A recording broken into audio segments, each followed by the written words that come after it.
Hola a todos, yo soy Aleida y les hablaré sobre la creación de algunas de las ciudades más influyentes de la cultura occidental. Hoy les contaré la segunda parte de la historia de las urbanizaciones en la antigua Roma.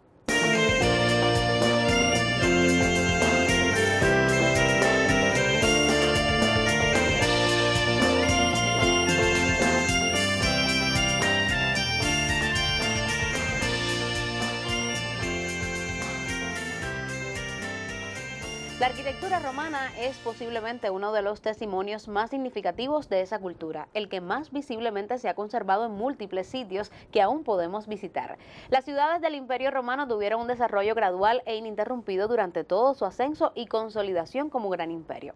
Ciertamente, Roma fue el modelo que se tomó para desarrollar las urbanizaciones de las provincias que se iban sumando al control político y económico del imperio. La romanización de esa zona se hizo más notable gracias a la asimilación de los patrones constructivos romanos, aunque en las colonias apareció otro tipo de urbanismo que adaptaba las características generales romanas a las circunstancias particulares de cada provincia. En estas urbanizaciones se puso de moda el uso del trazado hipodámico, que tomó su nombre de su precursor, el arquitecto griego Hipódamo de Mileto. El planteamiento urbanístico hipodámico organiza las ciudades mediante el diseño de sus calles en ángulo recto, creando manzanas rectangulares. En estas ciudades se empleaba el plano ortogonal con calles rectilíneas, equirrectangulares en forma de cuadrícula o damero. Las ciudades que presentan este tipo de planteamiento urbano tienen una morfología perfectamente distinguible. Su trazado viario y su parcelamiento se caracteriza por la regularidad de sus manzanas. La expansión del Imperio Romano se tradujo en la fundación de nuevas civitas, o sea, ciudades cuyos propósitos podían variar de acuerdo con sus emplazamientos. Los romanos fundaron ciudades por razones comerciales, defensivas o de simple colonización. Algunas de las ciudades fundadas con planta romana aún se conservan diseminadas por toda Europa, aunque cabe destacar que algunas de esas ciudades de origen romano luego en la Edad Media fueron expandidas a partir de un centro ortogonal en calles radiales y trazados más dispersos alrededor de ese casco central ordenado. Los romanos tienen el mérito arquitectónico de haber diseñado las ciudades de forma tal que propiciaran las comodidades de la vida y el saneamiento de los desechos. Fueron innovadores en la construcción de cloacas, baños, acueductos, fuentes, termas, puentes, calles pavimentadas, servicios contra incendios y de agentes del orden público, así como mercados de todo tipo. Los romanos fueron capaces de construir ciudades que propiciaron el desarrollo de la salud pública en medio de la aglomeración de personas en espacios de uso social. Además, construyeron urbes capaces de satisfacer las exigencias de los gustos más refinados y propiciaron condiciones de vida elementales para congregar personas lejos de los ambientes rurales sin que tuvieran carencias. Hoy les presentamos la segunda parte del documental que nos habla acerca de las características de la ingeniería y la arquitectura de la antigua Roma. Espero que lo disfruten.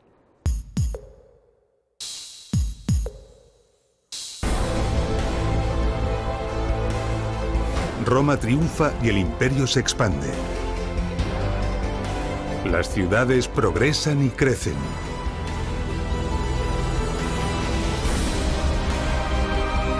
La romanización se impone. Las ciudades conquistadas son transformadas y ampliadas y cientos de nuevas ciudades son construidas.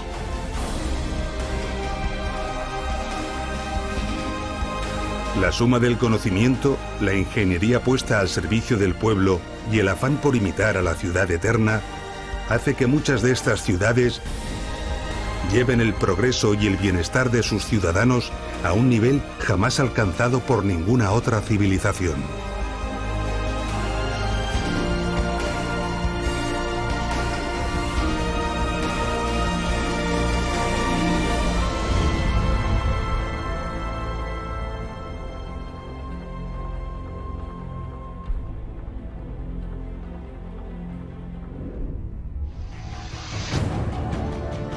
En la primera parte de Ingeniería Romana, Ciudades, vimos los condicionantes que determinaban dónde y cómo los romanos fundaban sus ciudades. Describimos cuál era el modelo ideal de ciudad romana y cómo algunas ciudades se adaptaban a este modelo y otras se apartaban enormemente de él. También conocimos cuáles eran sus principales construcciones y edificaciones. En este nuevo episodio vamos a tratar importantes facetas de la ingeniería romana que fueron aplicadas a las ciudades y que nos quedaron por ver. Y lo haremos nuevamente interpretando los restos que de algunas ciudades han logrado perdurar hasta nuestros días.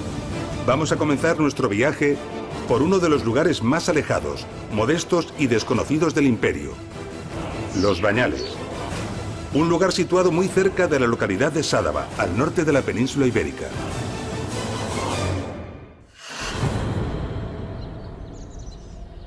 Dado que el clima en este lugar no es benigno y no hay grandes recursos mineros o agrícolas, seguramente su existencia y progreso se debió a que fue punto de tránsito en la vía romana que comunicaba Caesar Augusta con la región francesa del Béarn.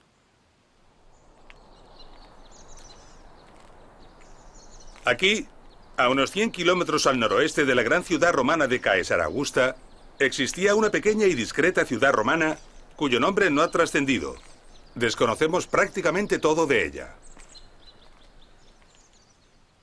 En una colina cercana hay vestigios de un poblado indígena prerromano, pero en este caso, los romanos, cuando ocuparon este lugar, ignoraron esta ubicación y se establecieron junto a ella. Bajo estos campos se encuentran completamente cubiertos los restos de la ciudad, esperando a ser excavados y estudiados. Pero las excavaciones ya han comenzado, sacando a la luz esta pequeña ciudad. Sin embargo, de esta ciudad perduró misteriosamente y sin cubrir algo relevante y en un estado de conservación relativamente bueno. Se trata de un edificio notable, conocido como lugar de baño por la erudición de los siglos pasados, que ha dado el nombre de Los Bañales a este interesante yacimiento. Los romanos adoraban el bienestar y la higiene, y todas las ciudades, incluso las más pequeñas, tenían baños públicos. Baños dotados de agua caliente.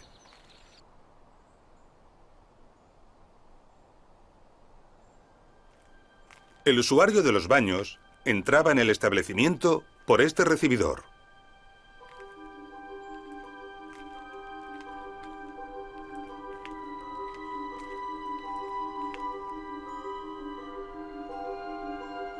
Y en este lugar encontraba la taquilla o lugar de cobro de la tarifa del baño.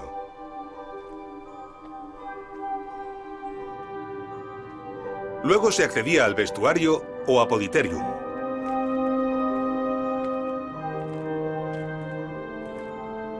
En estas hornacinas se dejaban los efectos personales.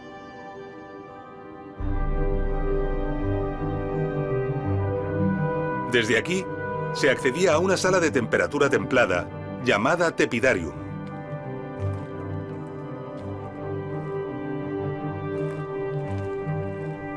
Aquí en el tepidarium podían hacerse algunos ejercicios, darse masajes o ungüentos varios.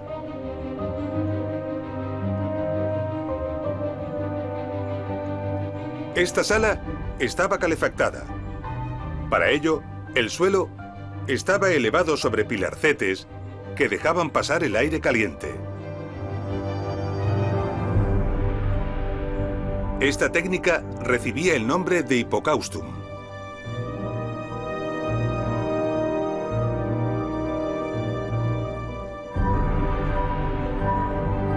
También contaban con las paredes recubiertas de piezas de cerámica llamadas tegula mamata, que formaban una cámara por donde pasaba el aire caliente.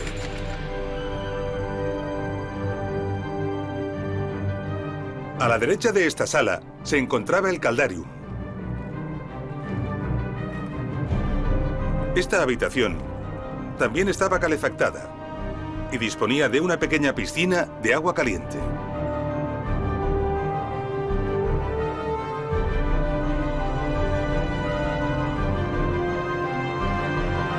Junto a esta estancia había una habitación que servía como sauna llamada sudatio. Su ubicación no es caprichosa. Responde a que es la más cercana al lugar de la fuente de calor. Por lo tanto, aquí cerca debía encontrarse la caldera.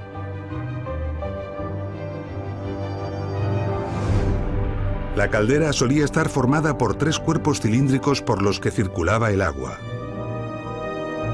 El agua fría entraba por la parte alta al depósito superior. Desde allí pasaba al siguiente, al que le llegaba bastante calor y mantenía el agua templada.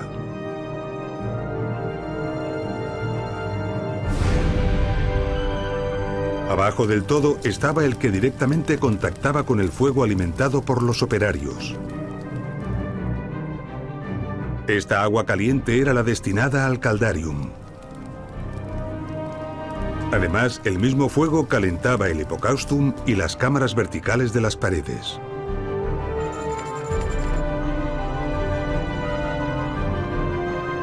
El calor atravesaba los espacios bajo el suelo y las paredes, dando calor a las estancias.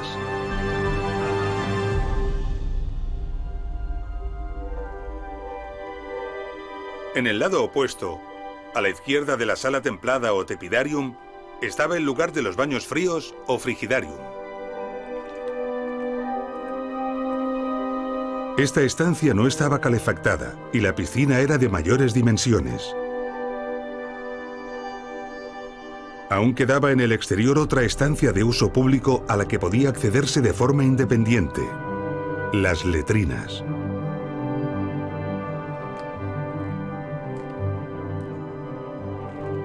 Las letrinas son los retretes romanos.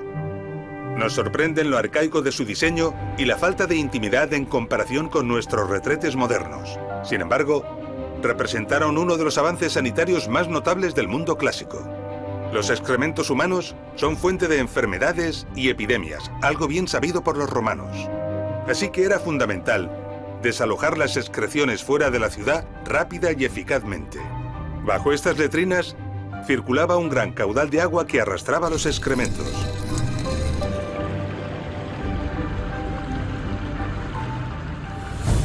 Las termas romanas eran uno de los servicios fundamentales para el ocio del pueblo. Era un equipamiento imprescindible para toda ciudad, dimensionado al tamaño de esta. Si las termas de los Bañales pertenecían a una ciudad pequeña y modesta, ¿cómo serían las termas de las ciudades más grandes e importantes? Para comprobarlo viajaremos hasta Itálica, en el sur de la península ibérica.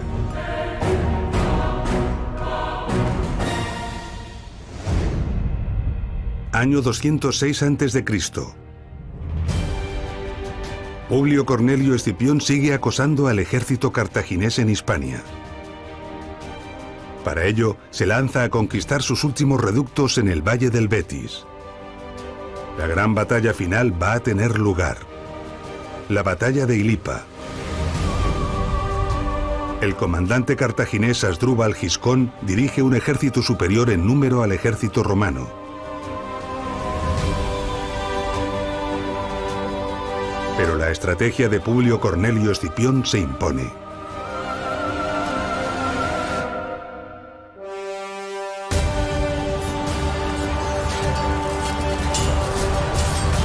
El ejército romano vence contundentemente. Los cartagineses se retiran de Hispania y Escipión regresa a Roma como un héroe. Antes de partir, Escipión ordena la construcción de una ciudad para sus soldados heridos y para los veteranos de guerra.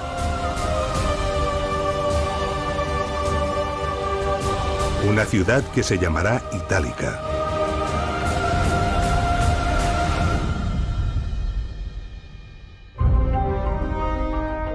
Itálica se encuentra en el municipio de Santiponce, cerca de la bella e importante ciudad española de Sevilla. Sus restos han permanecido aquí abandonados desde la época musulmana hasta hace bien poco.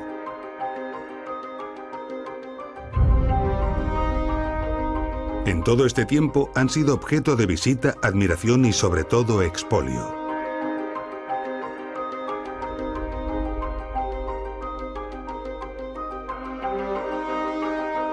En el siglo XVIII, incluso se procedió a demoliciones y voladuras para extraer materiales y aprovecharlos en caminos, diques y otras construcciones. Afortunadamente hoy es un bien protegido y muy apreciado.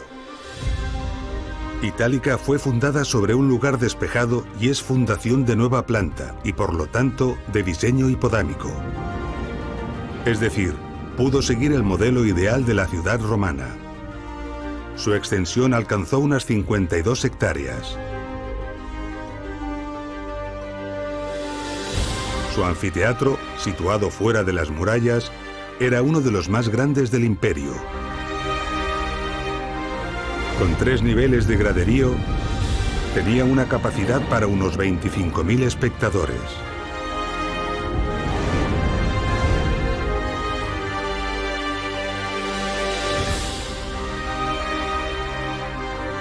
El teatro, más modesto, permitía un aforo de unos 3.000 espectadores.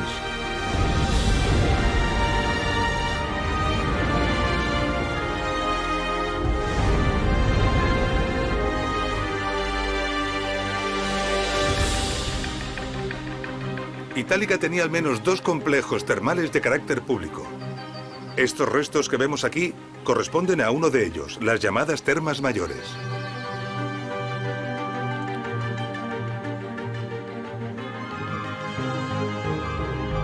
A las termas se llegaba por esta calle, el Decumanus, una de las calles principales de la ciudad. Se entraba al edificio por unas escalinatas que daban acceso al vestíbulo principal.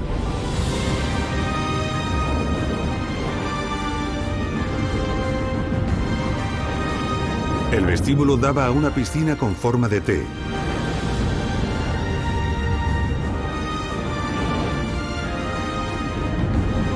Y también a las demás habitaciones de baño. Entre ellas el Caldarium, Tepidarium y Frigidarium. El edificio albergaba además habitaciones de servicios, sala de masajes, sauna, vestuarios e incluso una biblioteca.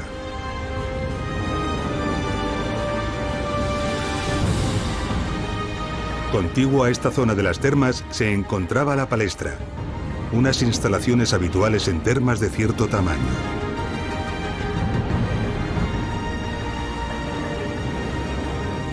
De planta rectangular, consistía en un patio porticado.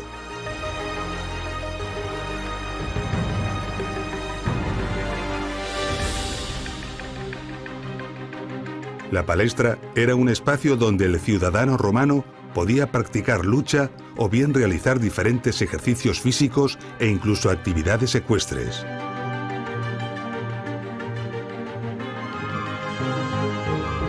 Las estancias adyacentes al porticado daban logística a estas actividades, albergando vestuarios, almacenes o salas de masaje. La palestra de Itálica ocupaba otras 2 manzanas completas, sumando otros 16.000 metros cuadrados. La superficie total, pues, de las termas mayores de Itálica era de 4 manzanas de la ciudad, unos 32.000 metros cuadrados.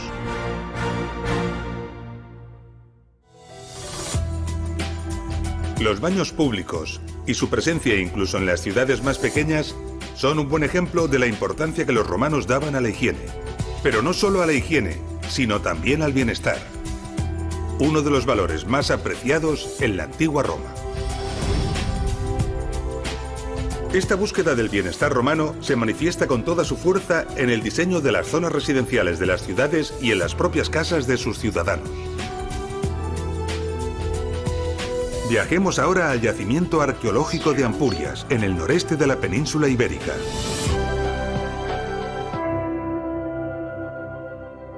Año 218 a.C.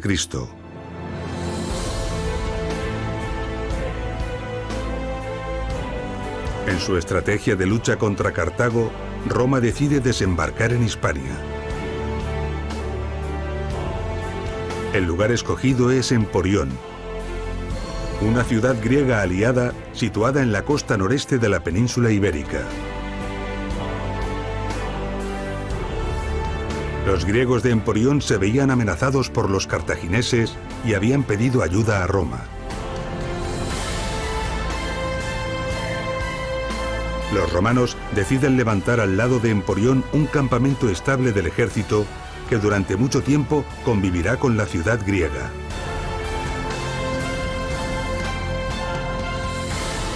Con el transcurso de los años, ese campamento se convirtió en una nueva ciudad. Una ciudad que se llamó Emporiae.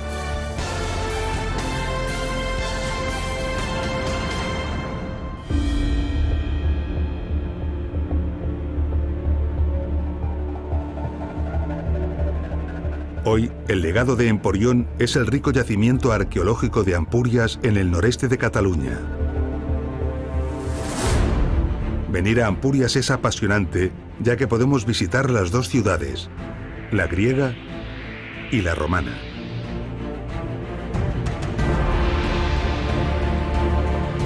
Fue una ciudad de nueva planta construida en un sitio despejado al lado de la ciudad griega que ya existía. Pudo así planificarse una estructura ideal de ciudad romana, es decir, de planta hipodámica.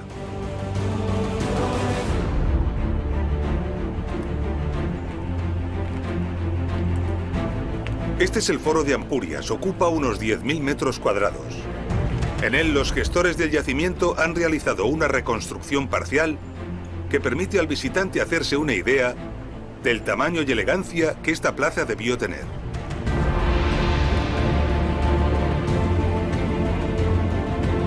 A pesar de ser una ciudad pequeña, esta plaza sobrecoge. Un buen indicativo de la importancia que los romanos daban a las zonas públicas de sus ciudades.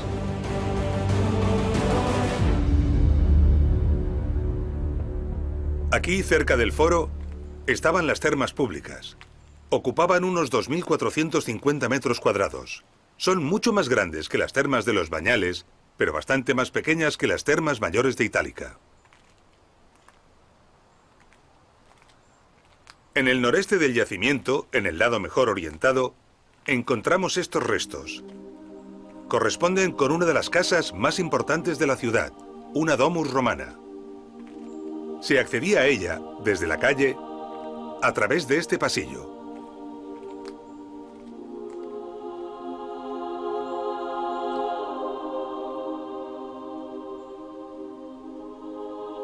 Las domus estaban articuladas en torno a un patio central como este, llamado atrio. Alrededor del atrio había diversas estancias. Muchas de estas estancias se pavimentaban con bellos y trabajados mosaicos. Los mosaicos se realizaban con pequeñas piezas de piedra de colores llamadas teselas. Combinándolas, se obtenían bellos dibujos y diseños. En esta domus tenemos magníficos ejemplos de mosaicos.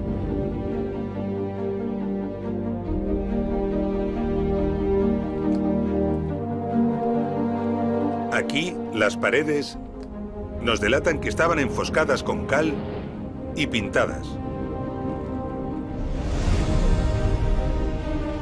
Las pinturas decoraban las paredes representando motivos naturales, escenas de caza y otros elementos representativos de la vida, costumbres y creencias romanas.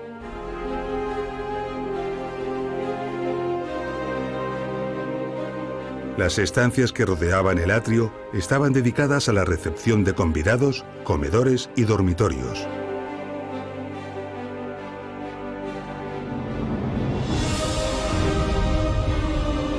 Esta casa disponía de zonas y estancias anexas como cocinas, lugares de limpieza, talleres y almacenes, donde los sirvientes desarrollaban sus labores. También disponía además de un lugar rodeado de un pórtico de columnas llamado peristilo. Se trataba de un jardín particular con estanques y fuentes. Con toda probabilidad, los propietarios de esta domus debieron de mantener libre el espacio ocupado por esos árboles con el fin de disponer de vistas al mar. Unas vistas maravillosas.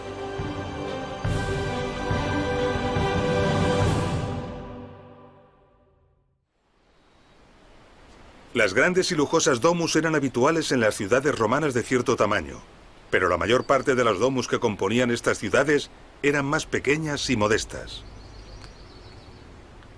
Hacia el centro del yacimiento podemos apreciar una calle que ha sido excavada y que nos ayuda a imaginarnos cómo era una típica y modesta calle romana. Interpretemos los restos.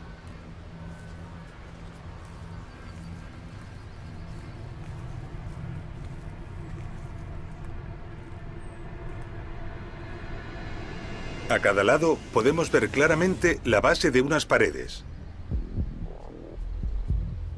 Corresponden a construcciones que se levantaban a lo largo de toda la calle.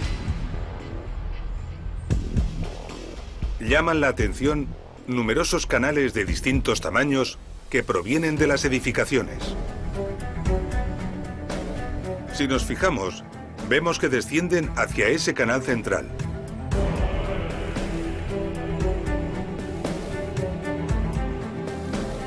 Estos canales desaguaban las aguas residuales de las edificaciones laterales. El agua se recogía en el canal central, la cloaca, que era el principal del alcantarillado de la calle. Este elemento de aquí es un sumidero destinado a recoger el agua de lluvia que caía de los tejados y de la propia calle. Estos sumideros estaban repartidos regularmente por toda la calle y desaguaban también en la cloaca. Todos los canales estaban cubiertos, el central con grandes losas de piedra. Sobre ellos se encontraba el enlosado de la calle y a ambos lados un bordillo. Las edificaciones de este tipo de calles solían albergar locales comerciales en la planta baja y viviendas en las plantas superiores. La cloaca central de la calle, tras recoger el agua del resto de canales menores, se unía a otras para formar una completa red de alcantarillado que extraía las aguas residuales de la ciudad desaguándolas, en este caso en el mar.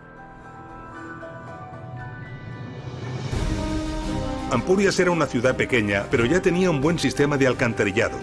Esto era habitual incluso en las ciudades más pequeñas. Las terribles epidemias de peste que asolaron Occidente durante los muchos siglos de la Edad Media pudieron evitarse así en la civilización romana. Para poder comprender cómo funcionaban los sistemas de alcantarillado en ciudades más grandes y complejas, viajaremos hasta Caesar Augusta, la actual ciudad española de Zaragoza. Año 27 a.C. Roma está a punto de culminar la conquista total de la península ibérica.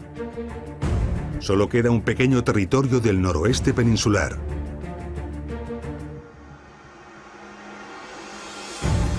Pero el noroeste peninsular es montañoso, abrupto y hostil.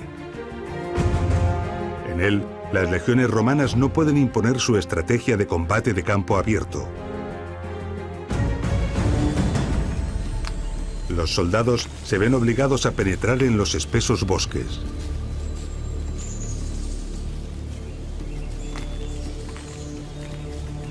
Allí, cántabros y astures practican una estrategia de guerra de guerrillas.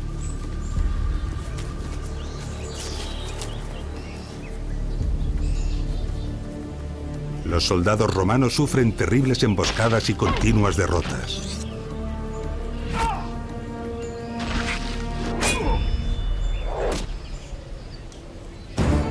Los continuos fracasos impacientan al emperador Augusto, quien decide desplegar por tierra y por mar una descomunal fuerza militar. Los pueblos del norte son definitivamente aplastados. Caesar Augusto reorganiza las provincias de Hispania y manda construir una nueva e importante ciudad para sus veteranos de guerra. Una ciudad que recibirá su propio nombre: Caesar Augusta.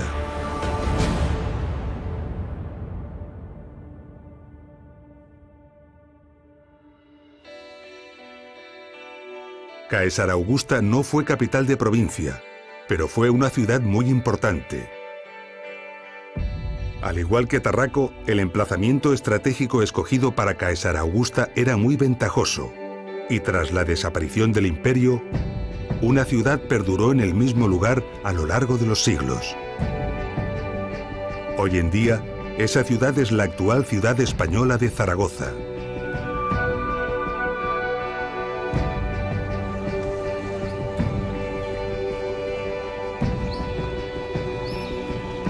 Aquí, en el centro de Zaragoza, encontramos esta moderna y espaciosa plaza. En ella se encuentra la famosa Basílica de Nuestra Señora del Pilar.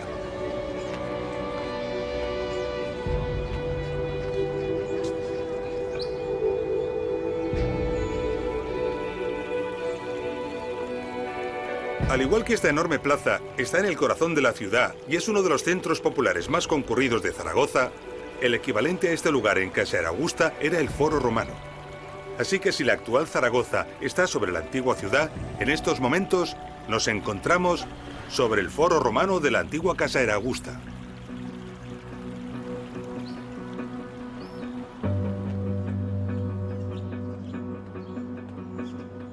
Los restos del Foro de Caesar Augusta fueron localizados en unas excavaciones que tuvieron lugar en 1988.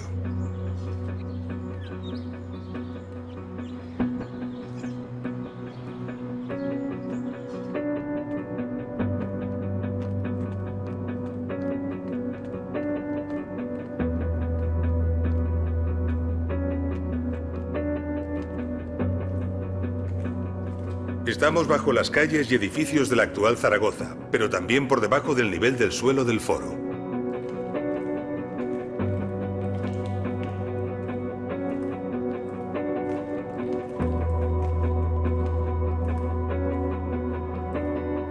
Justo aquí arriba se encontraba la curia, donde se reunían ciudadanos de elevado rango que dirigían y administraban la ciudad.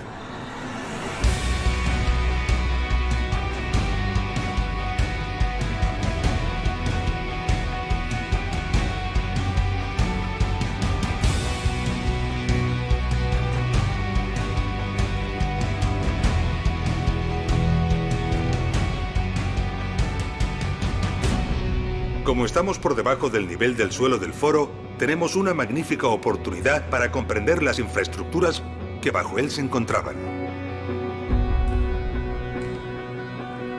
Esos grandes bloques de hormigón son las cimentaciones de las columnas de los pórticos del foro.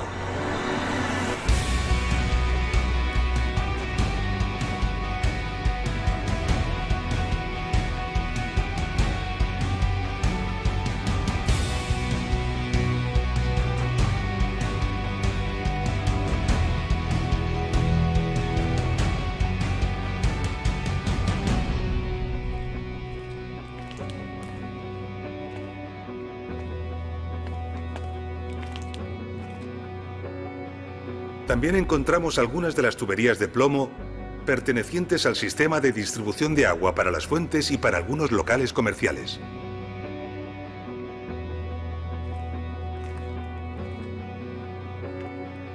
Y este es un punto extraordinario para comprender cómo funcionaba el alcantarillado de la ciudad. Podemos observar una cloaca superior de cierto tamaño que debía de pertenecer a la red de alcantarillado del foro. Y vemos aquí abajo otra mucho mayor, que pertenecería seguramente a la red de alcantarillado de la ciudad. La de arriba, de menor tamaño, aprovecha la intersección para desaguar en este de abajo, que es mucho mayor. Y esta era la regla del sistema del alcantarillado de la ciudad.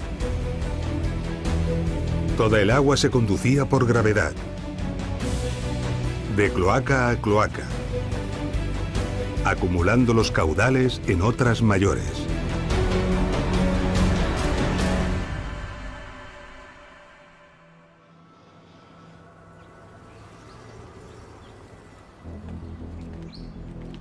Los restos que hemos visto se encuentran justo aquí abajo. Son restos protegidos para su estudio, no accesibles al ciudadano. Se trata de los restos del lado sureste del Foro de Caesar Augusta. Los restos del lado oeste se pusieron en valor mediante la construcción de un museo subterráneo, Un museo moderno y atractivo de visita obligada.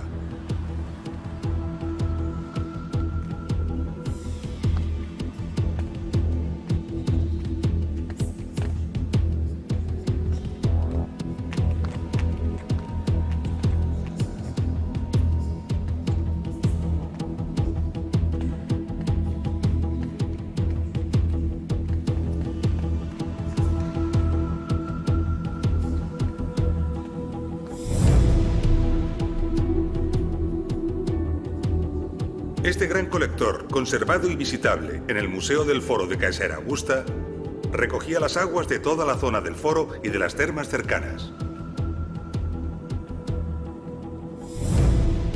Tiene casi 3 metros de altura y más de 2 metros de ancho, lo que nos da una idea del enorme caudal de agua que antaño debió conducir. Está construido todo él de hormigón romano y en algunas paredes se conserva todavía perfectamente la huella del encofrado que sirvió para construirlo. Nuestra imagen de Caesarea Augusta es ahora más completa. Y podemos valorar mucho mejor los esfuerzos constructivos y de ingeniería que esconden las ciudades romanas.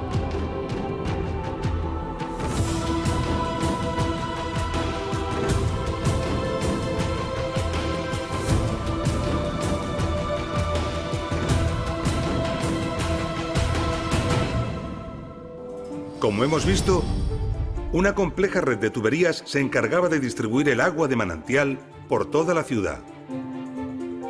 Estas redes de distribución apenas se han conservado. Las partes metálicas, especialmente por el expolio sufrido tras la desaparición del imperio. Las partes cerámicas, por su fragilidad, y algunas que eran de madera, por la propia naturaleza del material.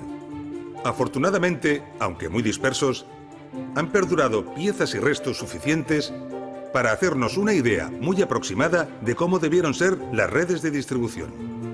En el Museo de Conímbriga, en Portugal, hay una interesante variedad de tuberías, empalmes y codos, tanto de cerámica como de plomo. Las tuberías cerámicas eran muy frecuentes. Conservada en el Museo de Arles, hay una ánfora de cerámica que claramente fue empleada para hacer un codo de 90 grados. Y se han encontrado también contrarrestos para evitar que la presión del agua desenchufara los codos. En el Museo Británico, en Londres, tenemos un espectacular ejemplo de tuberías de arcilla empalmadas con plomo. Se sabe que muchas ciudades tenían tuberías de madera de varias formas, aunque solo algunas, excepcionalmente, se han podido conservar, como algunos ejemplares del Museo de Burdeos. La excelente colección Rómul Gavarró y otras repartidas en muchos museos conservan impresionantes ejemplos de válvulas de paso destinadas a regular o cortar el caudal. Destacan también una gran variedad de caños de fuentes, de piscinas y de baños públicos. Y también de grifos, especialmente empleados en las casas.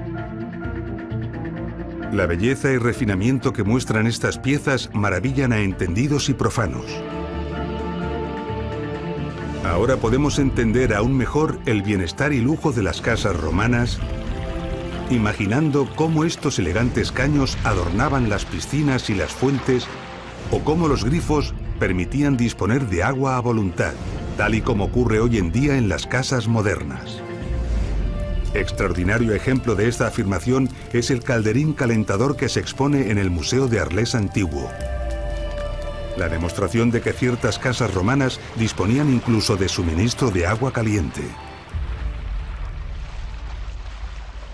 Pero la distribución del agua y los sistemas de alcantarillado no son las únicas infraestructuras de ingeniería que se esconden bajo una ciudad romana. Acondicionar el terreno para poder construir sobre él podía requerir mucho ingenio y esfuerzo.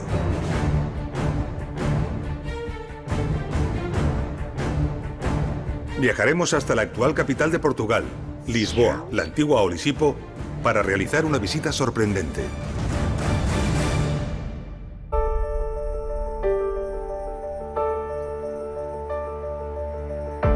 Lisboa es una ciudad bella y moderna situada en un emplazamiento muy privilegiado.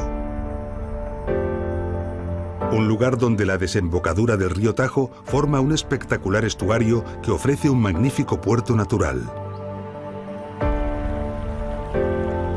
Los pueblos celtas fundaron aquí una ciudad que más tarde atrajo a los fenicios, los grandes mercaderes de la antigüedad.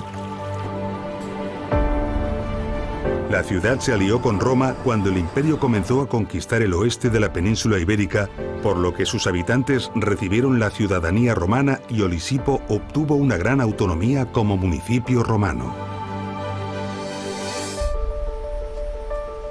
Tras los romanos, Lisboa tuvo una historia muy intensa.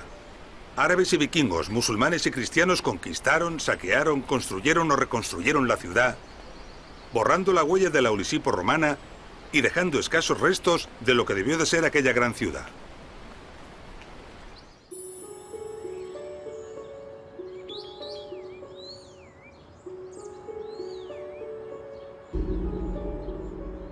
Lisboa tiene un día muy triste en su historia.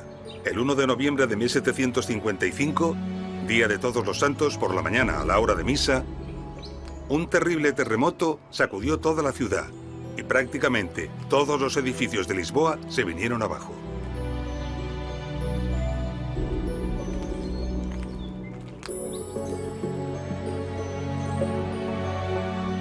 Esta era la mayor iglesia gótica de la ciudad y es uno de los principales recuerdos de aquel terrible día, ya que no fue reconstruida.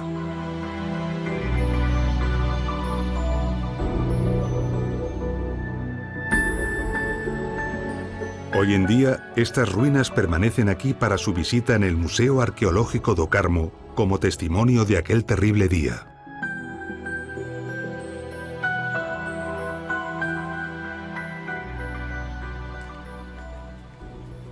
Lisboa quedó destruida prácticamente en su totalidad y ningún edificio quedó en pie. Durante los trabajos de reconstrucción de la ciudad, se encontró una estructura desconocida y misteriosa que había logrado sobrevivir a la catástrofe.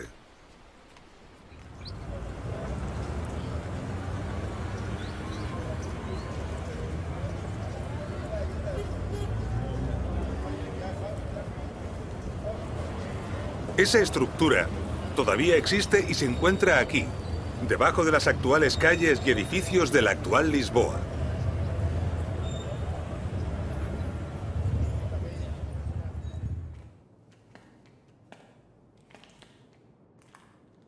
Cuando los lisboetas descendieron aquí, descubrieron unas galerías formadas por unas estructuras de bóvedas. Sorprendentemente, estas galerías habían resistido el terremoto. Ellos no sabían cuándo ni por qué habían sido construidas, pero se dieron cuenta de que sin que nadie lo supiera, habían estado sosteniendo gran parte de las construcciones de la ciudad. Ahora sabemos que estas galerías tienen 2000 años.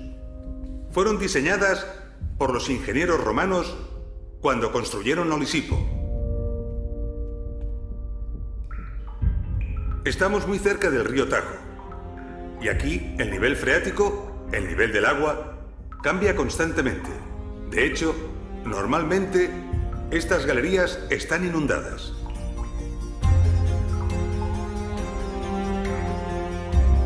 Los romanos decidieron que con el objetivo de evitar inundaciones, la base del foro estuviera por encima de las variaciones del nivel freático del río Tajo. Para lograrlo, era necesario construir una estructura que permitiera levantar el nivel del foro. La solución que adoptaron fue el diseño y construcción de un gran recinto de bóvedas. Pero esta obra no era fácil de diseñar ni ejecutar. Debido a la saturación del suelo, el terreno es muy blando e inconsistente en este lugar. Los ingenieros romanos sabían que las cimentaciones de las construcciones, sometidas a un peso enorme, se hundirían. Para resolverlo, esperaron al momento en que el nivel freático fuera mínimo. Hicieron una gran excavación y construyeron una enorme losa de hormigón. Sobre la losa, pudieron entonces levantar la gran estructura abovedada. Sobre ella, las edificaciones. De esta forma, el conjunto flota sobre los blandos terrenos como un barco sobre el agua.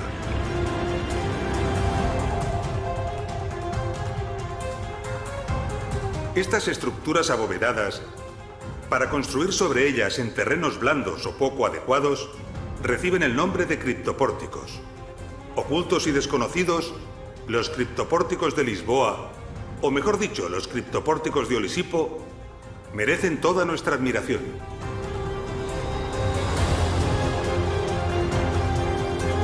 Para nuestro asombro y fascinación, no solo resistieron el terrible terremoto de 1755, sino también el gran terremoto de 1531. Dos de los terremotos más violentos conocidos por el ser humano. Tras 2000 años de historia, hoy en día estas estructuras todavía cumplen perfectamente su misión, soportando parte de la Lisboa actual.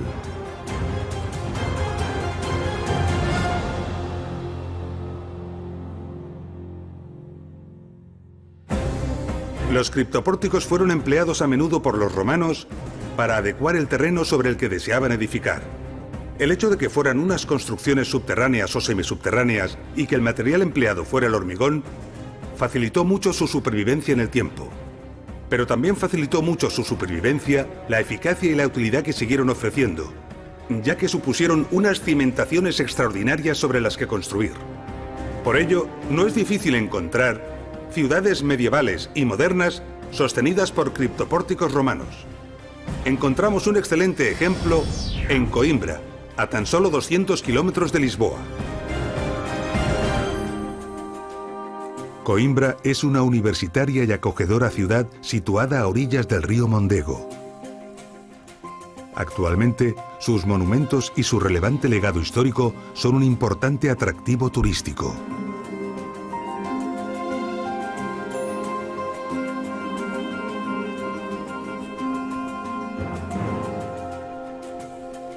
El centro de la ciudad ha sido construido en esa colina, la misma colina que fue escogida para situar la ciudad romana de Aeminium.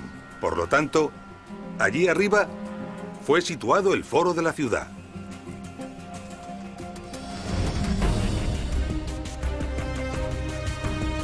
Para poder resolver la pendiente de la colina y poder construir un foro amplio y plano, los técnicos romanos planificaron un gran criptopórtico destinado a sujetar la enorme construcción.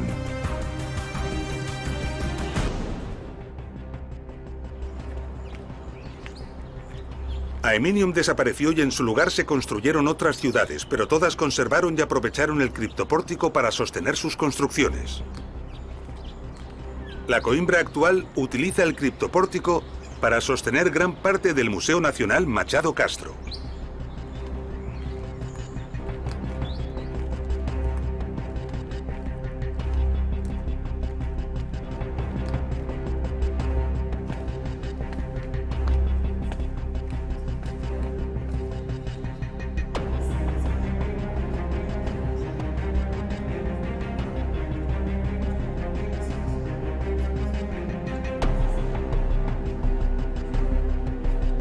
Estos criptopórticos son de los mejor conservados del imperio.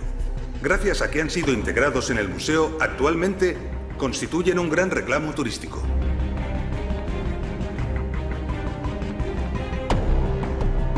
Estos espacios estaban disponibles para su uso y probablemente eran aprovechados, pero no para usos importantes, ya que aquí la humedad es alta y la luz escasa.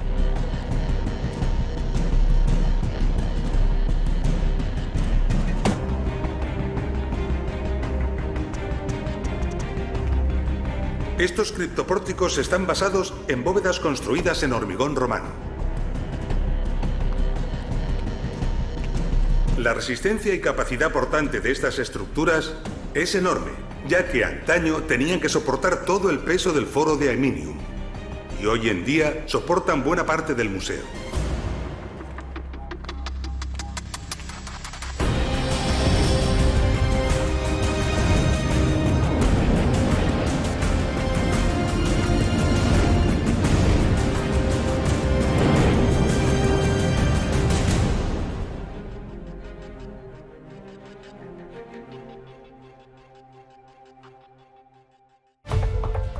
Los criptopórticos fueron utilizados por los ingenieros romanos continuamente y de forma habitual para acondicionar el terreno y poder levantar edificaciones encima de ellos. Pero no fue la única solución. Para nuestra sorpresa, unas excavaciones en Caesar Augusta han puesto al descubierto un manto de ánforas en el subsuelo, colocadas ordenadamente y boca abajo. Se clavaron en un terreno blando sobre el que luego se terraplenó con sucesivas capas de gravas, ofreciendo así una plataforma estable. Sobre ella se construyó parte de la ciudad. Y en Arles, en el sureste de Francia, se han descubierto multitud de pilotes clavados en el suelo, realizados con troncos de roble y pino. Las investigaciones han arrojado que fueron empleados muchos miles de ellos para sostener al circo de Arles.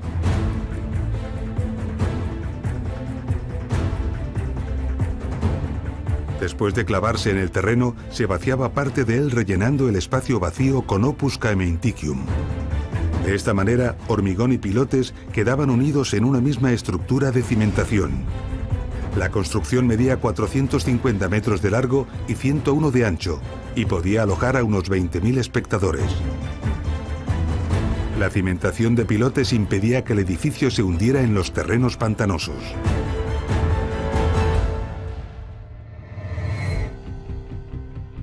Para desarrollar nuestras explicaciones didácticas sobre la ingeniería que encierran las ciudades romanas, nos hemos centrado especialmente en ciudades de la península ibérica.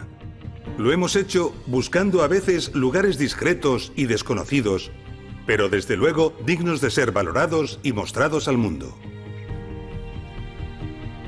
Pero cientos de grandes ciudades, de las que se conservan impresionantes vestigios, han quedado fuera de nuestros episodios dedicados a las ciudades romanas. Algunas de ellas en la propia península ibérica, pero otras muchas fuera de ella. En la antigua provincia narbonensis hay espectaculares restos de importantes ciudades. Narbo, Arelate, Nemausus y Arausio recibieron el nombre de la pequeña Roma por su grandeza y esplendor.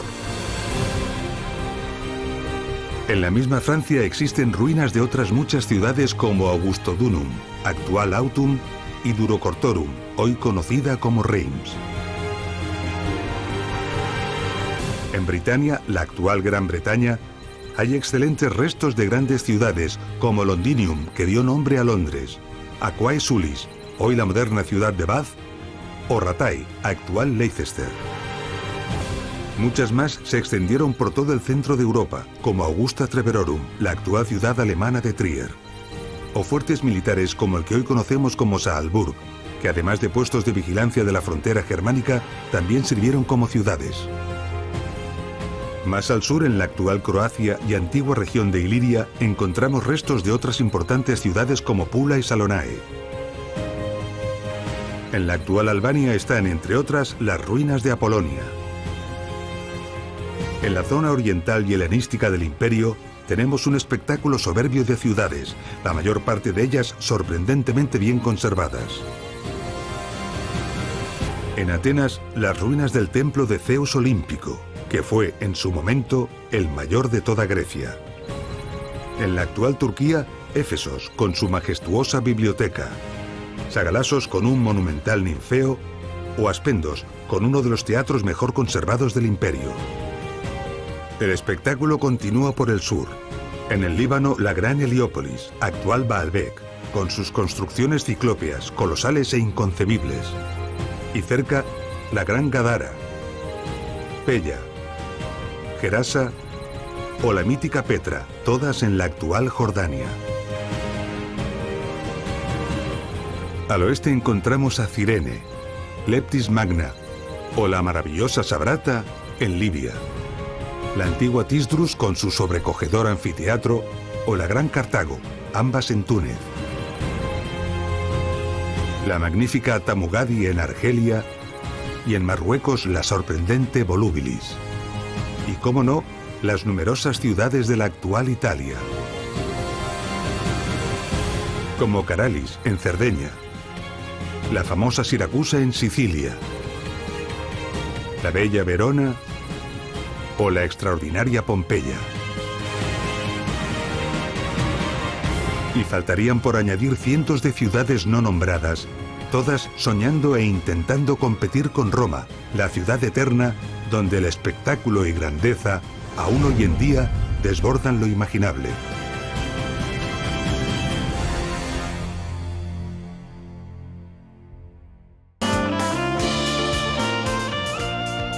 Roma, con su arquitectura e ingeniería, constituyó un patrón que marcó la pauta para muchas culturas. Roma tuvo una influencia determinante en la difusión de nuevas técnicas que perfeccionaron las ciudades de la antigüedad y proyectaron el futuro de las urbes en Occidente. Recuerden que los espero la próxima semana para contarles otra historia. Nos vemos.